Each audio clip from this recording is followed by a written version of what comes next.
Ito boss, mag-inquire ako dito sa loob, sa Guanzon, dito sa may Aguinaldo Highway. At pasok na sa loob. Pero ang number one na nagustuhan ko dito ay ang Honda Click. Tingnan natin. Ito yung Honda Click, ito. Ito yung unang nagustuhan ko. Pangalawa, yung Mio Gravis. Nagustuhan ko rin to.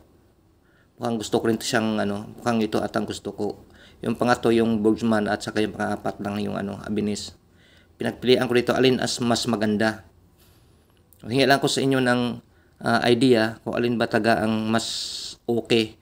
Gagamitin ko siya, gusto ko mag-joyride, gusto ko maglalamove. Pero pwede mas ng apat na to, pero alin talaga ang mas hindi masyadong mabigat at komportable dalhin. May nagtatanong din ako, sabi daw Gravis, okay din yung Gravis, yung bagong version na. Ito yung Honda Click ang unang top na number 1 na pinagpilian ko.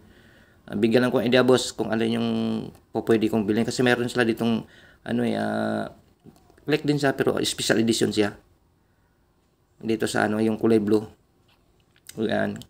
Yung kulay blue at saka yung gray. Yan na may orange.